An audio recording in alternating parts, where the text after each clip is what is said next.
Robbie Lawler was out of control. This is Double Cross, the murder of Robbie Lawler. It was going to be an all-out war with him in the middle of it. A Crime World special investigation podcast based on my new book, Web of Betrayal, wherever you get your podcasts. We're going to talk about a guy we haven't previously named, a senior member, lieutenant really, of what we call the flashy mob. And he's pleaded guilty before the Special Criminal Court to a number of charges, in particular discharging a military-grade firearm, but other charges as well. And we're going to go through who he is and how significant a character he is really in the chaotic underworld of Finglas. Yeah, I mean, Eric O'Driscoll. Chaotic is the word for it, actually, when you hear the case, because he's obviously... is he destined to be on one of those Ireland's Dumbest Criminals, or I don't know if I have a collection of notes at the moment on Ireland's Dumbest Criminals that I swear to God, if there's anybody out there, streaming service, I'd have a series for you. I'd actually have series 1, 2 and 3. But yeah, he should be like... Yeah, that doesn't diminish the fact he's a dangerous person. Of course not. Committed a dangerous crime. And give his age, because it's interesting where he's at in life and his age. He's just 23, yeah? Just 23 years old. And the reason we're calling him Ireland's Dumbest Criminal is because a large part of the evidence that you heard in the Special Criminal Court was to do with the fact that there was an incident in Tolka Road, Eric O'Driscoll, or a phone connected with Eric O'Driscoll was found in that car. Now, not to go back into the incident, but there was a taxi, there were some people in the back. From what we know, there was some sort of attack occurred, at least. A number of people fled the taxi. After they fled the taxi, the guards were obviously called to the scene and they recovered a phone and a bank card in Eric O'Driscoll's name. Subsequently, they obviously got access to the phone, and when they did, they found 2 videos, including one of Eric O'Driscoll, a film of him firing a semi-automatic rifle from the rear of his house in Finglas, and another one of him with guns on the table. So what was he doing with it? This was a kind of this was for his own collection, or a video? Was he sending it to girlfriends? Or I don't know. I mean, I don't know if that's a sort of popular tactic with the ladies. It could be, but he certainly they weren't being put up on social media. No, but obviously it was private collection. Yeah, it's not unheard of. We have had other people. A lot of people actually have been done in various. What is it with these guys and the phones? Honest to God, yeah. I mean, do they not hear the stories that come across our desk? Do they not read the stories that come out of court? It's the phones, the goddamn phones, all the time, and they just can't help themselves but have a kind of an Instagram site or something, or they're swapping pictures that incriminate themselves or messages. The phones are not safe forms of communication, and nor are they the best place to be kind of, storing a little video of yourself with a semi-automatic shotgun. Because obviously the guns were recovered during the search of a home in Finglas in February 22. There were 2 weapons in particular, what's described as a 223 caliber Remington AR semi-automatic rifle. So that's effectively a military grade kind of ARs, a sort of army rifle. Is this one of these ones we spoke about before that was used in the... Well, they're American army rifle issues. They were coming in through the north? Yeah, I mean, there's many cases before the courts in connection with this, but they're basically military grade weapons. That were designed for as army rifles. So that was one of the firearms. The second was what's also described as a military grade submachine gun and ammunition. And you heard during the case that both of these were fired by Gardaí ballistic experts. They worked perfectly. It's often not the case when you see some of the weapons you see seized in Garda searches. You look at them and think like they really look like things from World War II, and they're often maybe not even fireable. They're just merely, for intimidation purposes. But these were at the other end of the spectrum. What we know of Eric O'Driscoll is that he is linked with the Mr. Flashy gang. So we're going to say that he would be up there, probably as the right-hand man, as the man we describe as Mr. Flashy. Yeah. He's sort of number 2 in that grouping. Well, it's certainly a trusted sidekick, I suppose, and that shows you in access to these weapons. Now he's a young man. He's obviously pled guilty to these serious charges. In advance of that, he has very minor convictions. 3 convictions in advance of that: threatening, abusive, and insulting behaviour. Yeah, and fine for €200. Yeah, that one of them was, I think, confronting a guard in Finglas. However, he is part of that network of young criminal figures that have been involved in, in gangland activity in Finglas. And Mr.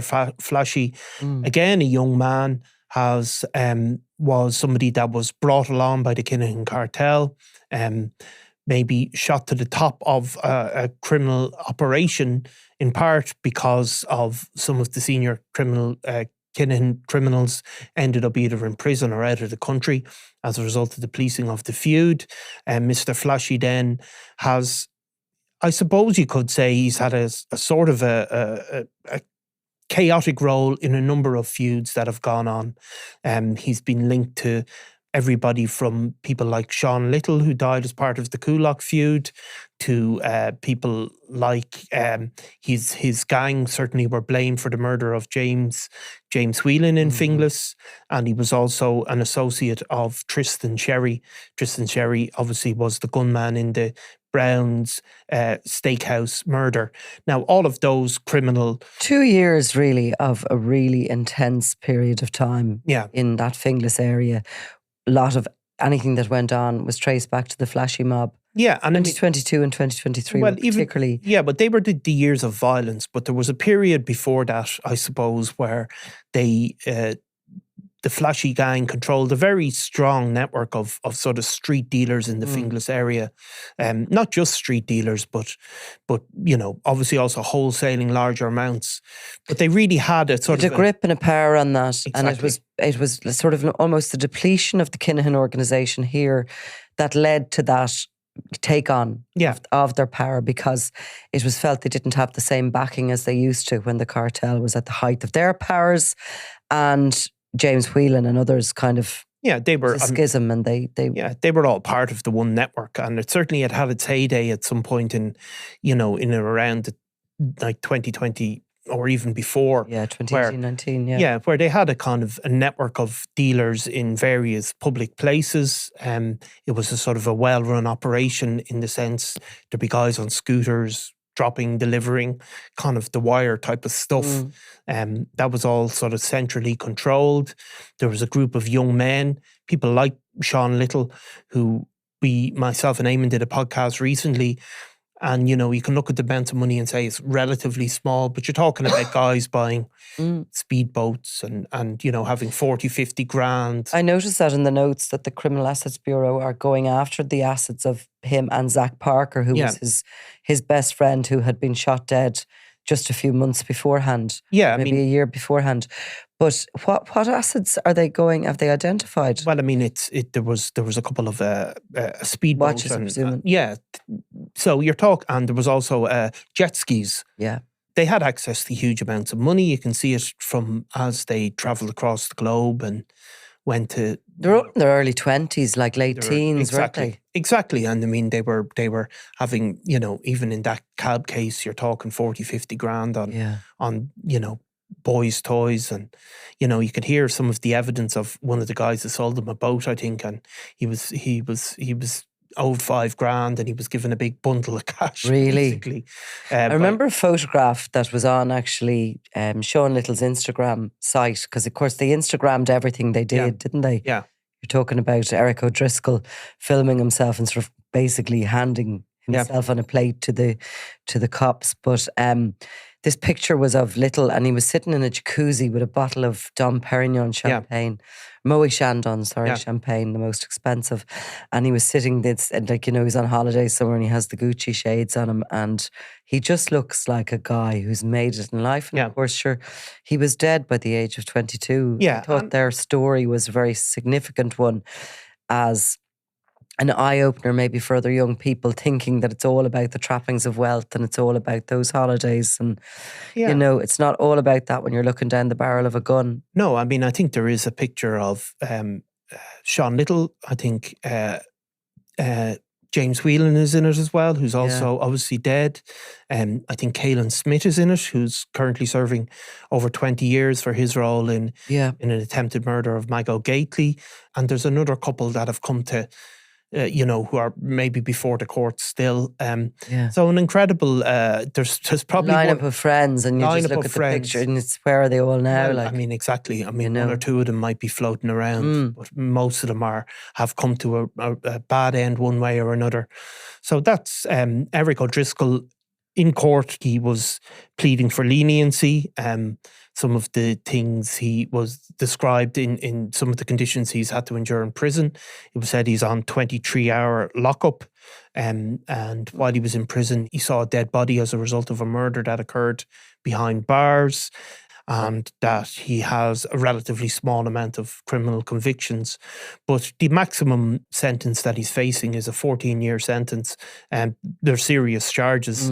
But his guilty plea will mitigate that. It absolutely will mitigate it. And there's a co-accused now in these charges is also before the Special Criminal Court, Glenn Ward, and that case is yet to come up. But let's talk for a minute about Mr. Flashy. And he is somebody who has been ironically very lucky, hasn't he? I was actually just looking back over the notes here, and on 2 occasions, people who went to kill him were foiled. In one instant, the would-be hitman took his own life in the aftermath of it. And in the second incident, Shane Fowler died in a motorbike accident on his way, they believed, to kill him. Yeah, I mean, Shane Fowler certainly was involved in a heavy feuding. Again, this is another sort of sub-feud within that. Shane Fowler's father recently was stabbed to death, Josh Fowler, in an unrelated incident that we have also done podcasts on.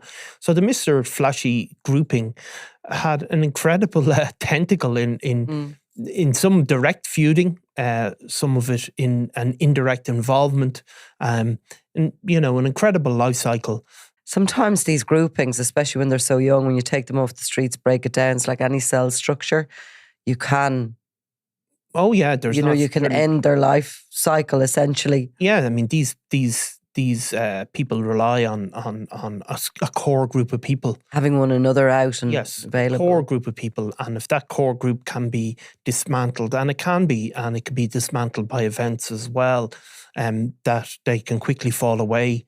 If somebody isn't have the ability to enforce returning debts, to have a connection with somebody. Obviously, the Flashy gang had a deep connection with Ross Browning, ultimately through a couple of other people. But Ross Browning was certainly, and we've heard it in court cases, in cab cases, that Ross Browning was primarily the supplier. Ross Browning obviously has been described by the Criminal Assets Bureau as the Kinahan's #1 man in Ireland. So he became, I suppose, the person who directed the Kinahan drug shipments. But, I mean, Ross Browning is still floating around the place, but that kind of iron grip that the Kinahan network had on even street dealing, right down to guys on electric scooters in Finglas delivering small amounts of deals, that's gone. So if you don't have those connections and you don't have people that are willing to stay loyal to you, they can quickly be dismantled. They aren't a deep network, unlike what we saw maybe with the Byrne organised crime group, who stretched and were so embedded in various parts of various parts of the city that they proved very resilient, I suppose. Just to bring it back to the lockup, which he has put forward to the courts himself, the 23-hour lockup.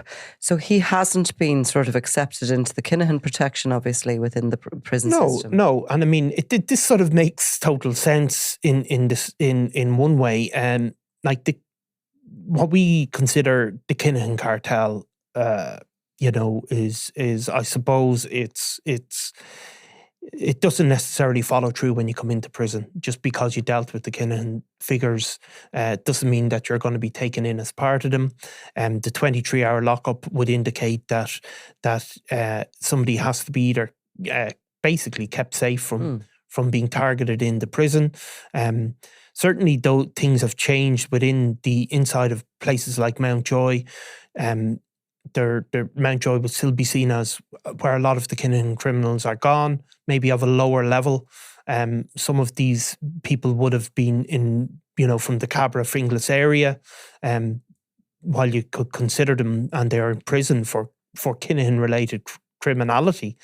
They never met Daniel Kinahan. They weren't hanging around with Ross Browning and going out to his horses, have a go at his horses or whatever on his land. So, I mean, probably the higher... You'd say have a go at them. Maybe have a little trot or whatever it is, Whatever you do, I'm not a horse fan myself. But, there's obviously probably more of the management of the Kinahans ended up in Portlaoise. But, I mean, Trevor Byrne, who would have been an associate of Mr. Flashy, certainly has been ruling the roost in Mountjoy. So you just don't know. I mean, there's all of these things going on. The amount of toes trod on by the Flashy network, I mean, that's putting it mildly, obviously, when you're talking about people involved in gun crime. But yeah, the prison is an interesting thing to see. And you can tell a lot out of it, though. Sort of the relationships that exist within it and don't. More so, you can tell when they don't exist, when people aren't accepted into certain wings and that. You can see the tension between Hutch associates and Kinahan associates has certainly diminished in the prison system. Yeah. And that's indicative of something has some sort of arrangement has been put in place on some level. Exactly, yeah. Okay, well, that's Eric O'Driscoll, and he is due for sentencing, so that'll be something we will cover in the future, along with any of the other cases related to the Flashy gang that are still before the courts. We'll come to them as soon as we can. So thanks, Niall. Thanks, Nicola. I'm Nicola Tallant, and you're watching Crime World, a podcast about criminals, drugs, and the underworld in Ireland and across the globe. Make sure you subscribe to our channel and turn on notifications so you can be the first to watch all our latest episodes. You can also listen wherever you get your podcasts.